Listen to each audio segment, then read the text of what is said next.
अस्सलाम वालेकुम जी, आपका होस्ट सैयद अहमद अली ज़ादा आपकी खिदमत है। हमारा यूट्यूब और फेसबुक चैनल यह है पाकिस्तान दिखाना। लाखों करोड़ों दुरूद सलाम हज़रत मोहम्मद मुस्तफ़ा सल्लल्लाहु अलैहि वसल्लम और आले मोहम्मद पर। फवाद चौधरी साहब की आज पेशी इतवार का रोज़ और आज के रोज़ उनकी पेशी, मगर उनकी बेगम ने कुछ बड़े इंकशाफात किए हैं और एक बहुत बड़ा जवाब दिया। डेफिनेटली वो आपके साथ डिस्कस करूँगा। उसके अलावा तहरीक इंसाफ के, हालांकि पेशावर हाईकोर्ट के इजाज़त के बावजूद उनकी कुर्सियों को खेड़ा गया, उनको जलसा नहीं करने दिया जा रहा। डेफिनेटली तहरीक इंसाफ इसके ऊपर अपना वावला डाल रही है, मगर पीपल्स पार्टी ने एक सीनियर रहनुमा उन्होंने एक बयान दिया। डेफिनेटली वो मैं आपके साथ डिस्कस करूंगा। सबसे पहले जी, फवाद चौधरी साहब, आप जानते हैं कि फवाद चौधरी साहब को पहले भी गिरफ्तार किया गया और उनकी बेगम बड़ी पेश पेश रही, उनका भाई फैसल चौधरी बड़ा पेश पेश रहा।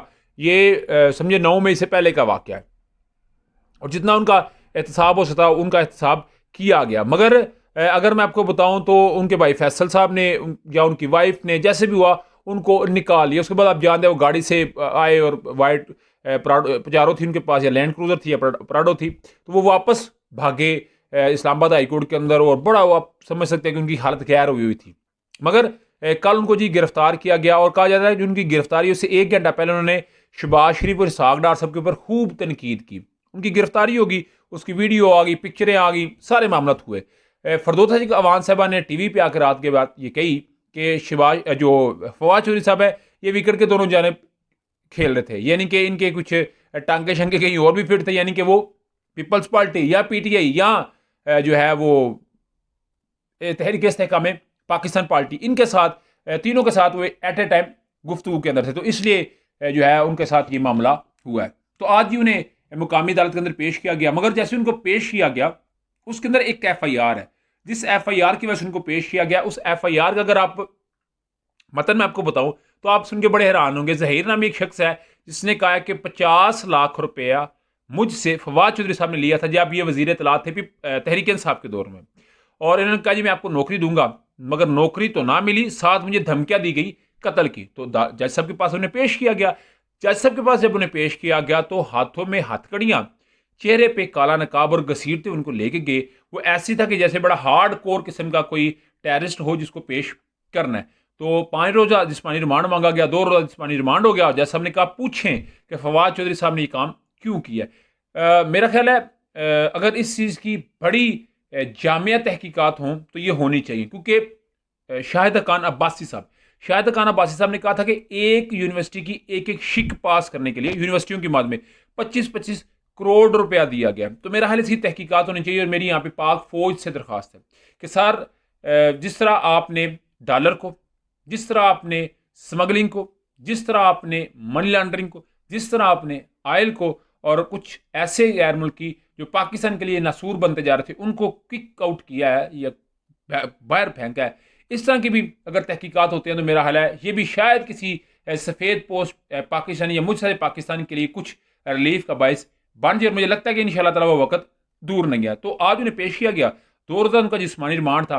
हिबा चौधरी जो उनकी वाइफ है उन्होंने फरदौस अवान को ये जवाब दिया जो फरदौस अवान ने उनके लिए बात की। उन्होंने कहा जी, हिबा चौधरी ने कहा कि आप फरदौस साहबा बताएं कौन सी जमात आपने छोड़ी है। बात तो ठीक थी कि जो फरदौस अवान साहब है उन्होंने कोई जमात छोड़ी नहीं जिनको उन्होंने ज्वाइन ना किया हो या उनको किसी ने ज्वाइन ना करवाया हो।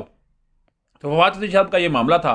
डेफिनेटली आपके साथ इसके मतलब मैं डिस्कस करूँगा। अगर 2 रोज़ा जिस्मानी रिमांड पे वो चले गए हैं और हालांकि साल 9 मई के अंदर उन्हें ऐड किया जा सकता था मगर नहीं किया गया। क्यों? क्योंकि उन्होंने ऑलरेडी एक मैसेज जो है वो थ्रू ट्विटर जारी कर दिया हुआ था। उधर जी फैसल साले हयात साहब पीपल्स पार्टी के बड़े मजबूत कैंडिडेट और एक बहुत बड़ा नाम सैयद फैसल हयात साहब, आप जानते हैं बेनजीर भुट्टो साहब के बड़े करीब थे। उन्होंने कहा जी कि नेक्स्ट जो गवर्नमेंट आ रही है यानी कि 8 फरवरी 2024 को उसमें पीपल्स पार्टी और नून लीग का इत्तेहाद होगा।